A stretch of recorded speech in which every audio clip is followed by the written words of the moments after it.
پاکستان میں بڑے زلزلے کے امکانات ہیں۔ محکمہ موسمیات نے الرٹ جاری کر دیا۔ پاکستان اور پڑوسی ممالک میں بھی بڑے زلزلے کے امکانات موجود ہیں، تاہم ٹیکنالوجی پیش گوئی کے قابل نہیں۔ محکمہ موسمیات کے مطابق ترکی اور 7.8 شدت کے تباہ کن زلزلے ریکارڈ ہوئے۔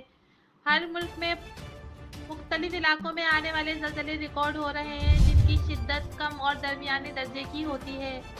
یہ بات قابل ذکر ہے کہ زلزلہ ایک قدرتی واقعہ ہے۔ پاکستان اور ایران جیسے پڑوسی ممالک نے کئی بڑے مشاہدے کیے ہیں۔ ماضی میں نقصان دہ زلزلوں والے ممالک میں پاکستان بھی شامل رہا ہے۔ محکمے کے مطابق نیٹ ورک ہر روز 100 سے زائد زلزلے ریکارڈ کر رہا ہے۔ ترکی کے زلزلے اور پاکستان کے درمیان کوئی سائنسی تعلق نہیں ہے۔ ترکی اور پاکستان کے درمیان کوئی براہ راست لنک نہیں ہے جس سے غیر معمولی صورتحال کا خدشہ ہو۔ پاکستان، ایران یا افغانستان میں بڑے زلزلے کے آنے کے امکان موجود ہیں، تاہم کب اور کہاں، اس کا تعین موجود ٹیکنالوجی کی پہنچ سے باہر ہے۔